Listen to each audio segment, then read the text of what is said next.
तो last lecture में हमने कम्युनिकेशन साइकिल पढ़ी थी। अब हम पढ़ने वाले हैं टाइप्स ऑफ कम्युनिकेशन, या हम इसे डिफरेंट टाइप्स ऑफ कम्युनिकेशन भी बोल सकते हैं। कम्युनिकेशन या तो ओरल कम्युनिकेशन होगी, ओरल कम्युनिकेशन, या फिर इसका दूसरा टाइप हो सकता है रिटन कम्युनिकेशन, और इसका तीसरा टाइप हो सकता है ऑडियो एंड वीडियो फॉर्मेट।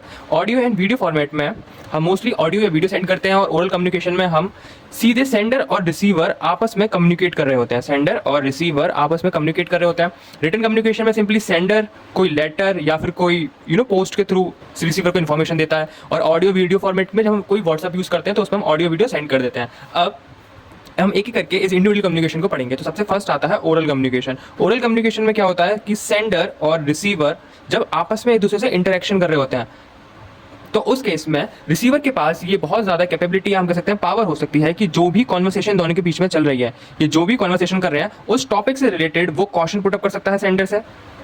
और दूसरा, अगर उसे किसी चीज़ के लिए क्लैरिफिकेशन चाहिए तो उसे वो क्लैरिफिकेशन भी मिल सकता है। नेक्स्ट आता है real time language clarification. Real time language clarification, अब हो सकता है कि जिस सेंडर जो लैंग्वेज यूज़ कर रहा है वो रिसीवर को समझ में ना आती हो, या फिर मे बी डिफरेंट कल्चर मतलब कि ये अलग कल्चर से बिलोंग करता होगा और रिसीवर अलग कल्चर से बिलोंग करता होगा। तो सेंडर के कल्चर में जो बात है ज़रूरी नहीं है कि रिसीवर के में भी सेम वे में हो। तो इसलिए रिसीवर के पास ये पावर होती है ओरल कम्युनिकेशन में कि वो डायरेक्ट क्वेश्चन पुटअप कर सकता है, क्लैरिफिकेशन ले सकता है, और लैंग्वेज से रिलेटेड अगर उसे कोई इशू है तो वो डायरेक्टली पूछ सकता है। इसके अंदर और बेनिफिशियल हमें ये भी हो सकता है कि इसमें कन्फ्लिक्ट रेजोल्यूशन भी होता है। अभी कन्फ्लिक्ट रेजोल्यूशन क्या होता है, अब सेंडर ने कोई बात बोली, अब मे बी हो सकता है कि वो कुछ स्पेसिफिक अमाउंट ऑफ पीपल को वो बात पसंद ना आई हो, या कुछ लोगों को पसंद आई हो, तो उन दोनों के बीच में क्लैशेस हो सकते हैं। बट अगर ओरल कम्युनिकेशन है, मतलब रियल टाइम कम्युनिकेशन है, तो सेंडर वहां पे प्रेजेंट होगा और कन्फ्लिक्ट को रोक लेगा। ओरल कम्युनिकेशन को हम बहुत ज़्यादा इफेक्टिव मानते हैं। इफेक्टिव हम इसलिए मानते हैं क्योंकि इसमें परसुएशन हम बहुत ज़्यादा कर सकते हैं। अभी परसुएशन क्या हो सकता है, इसे हम आगे टॉपिक में कवर करेंगे, बट मैं आपको थोड़ा सा नॉर्मली समझा देता हूँ। ओरल कम्युनिकेशन में अगर सेंडर रिसीवर से कुछ बोल रहा है तो सेंडर के पास ये पावर होती है कि रिसीवर को वो बहुत अच्छे से इन्फ्लुएंस कर सकता है। अगर सेंडर रिसीवर को अच्छे से इन्फ्लुएंस कर दे तो मे बी इन्फ्लुएंस मतलब पॉजिटिव वे में हो सकता है और इन्फ्लुएंस नेगेटिव वे में भी हो सकता है। तो ओरल कम्युनिकेशन बहुत ज़्यादा बेनिफिशियल भी है और कहीं ना कहीं ये बहुत ज़्यादा हार्मफुल भी है। इसलिए मोस्ट ऑफ द टाइम जितने भी आपने देखे होंगे कहते हैं कॉलेज में स्पीच वगैरह होती है, तो वहाँ कभी भी हम ओरल कम्युनिकेशन तो लेते हैं, बट ओरल कम्युनिकेशन के एक स्पेसिफिक टाइप का हम यूज़ नहीं करते। अभी आपको समझ में आएगा। ओरल कम्युनिकेशन में इतना समझिए कि यहाँ पे दो सेंडर और रिसीवर आपस में लैंग्वेज बात कर रहे होंगे, रियल टाइम लैंग्वेज क्लैरिफिकेशन मिलेगा और कन्फ्लिक्ट रेजोल्यूशन होगा, क्वेश्चन आंसर, और क्वेश्चन आंसर कुछ होगा तो रिसीवर वो पूछ सकता है सेंडर से। अब आता है टाइप्स ऑफ ओरल कम्युनिकेशन। अब जैसा कि मैंने आपको बताया कि ओरल कम्युनिकेशन बहुत ज़्यादा बेनिफिशियल भी है, प्लस इसके कुछ ड्रॉबैक्स भी हैं, तो उसे हम बाद में पढ़ेंगे। सबसे पहले हम पढ़ रहे हैं टाइप्स ऑफ ओरल कम्युनिकेशन। तो सबसे फर्स्ट इसके अंदर आता है इंटरपर्सनल कम्युनिकेशन। अब एक तो सेंडर है यहाँ पे मोस्टली, और सेंडर के पास जो रिसीवर है वो बहुत ऐसे 1 2 3 4 बहुत ज़्यादा बड़ा अमाउंट नहीं है रिसीवर का, बहुत कम ही लोग हैं जो उस कॉन्वर्सेशन में इंगेज कर रहे हैं। तो इंटरपर्सनल कम्युनिकेशन जहाँ पे एक सेंडर है और कुछ लोग उसकी बात सुनने वाले हैं। जब भी हम फ्रेंड सर्कल में बैठते हैं तो इसे एज हम काउंट करेंगे इंटरपर्सनल, क्योंकि वहाँ पे हम 4-5 लोग ही होते हैं और उनमें से कोई एक इंसान अपनी बात बोल रहा होता है और हम सब उनको सुन रहे होते हैं। नेक्स्ट इसके बाद आता है पब्लिक कम्युनिकेशन। अभी पब्लिक कम्युनिकेशन क्या होता है, पब्लिक कम्युनिकेशन में सेंडर और रिसीवर कम्युनिकेशन में हर जगह होंगे, यहाँ भी सेंडर है यहाँ भी रिसीवर है, बट पब्लिक कम्युनिकेशन में जो सेंडर होगा वो किसी स्पेसिफिक एड्रेस को हाईलाइट कर रहा होगा।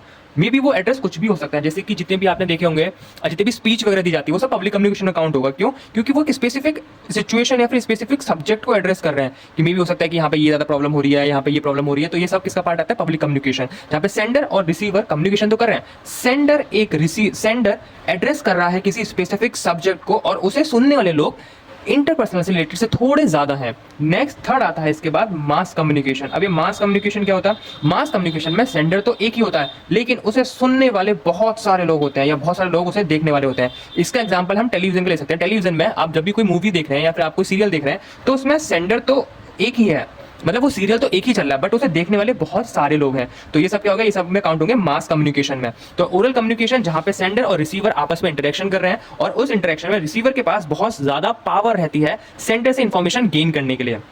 इसलिए जब भी आपने देखा होगा, जब भी टीचर हमें कुछ समझा रहे होते हैं और उस टाइम पर हम ओरल कम्युनिकेशन कर रहे हैं, तो उस केस में बहुत सारे डाउट टीचर से पूछ सकते हैं, और सेंडर के पास भी कुछ ना कुछ पावर होती है। आप क्वेश्चन पूछो, टीचर भी क्रॉस क्वेश्चन पूछेगा ही।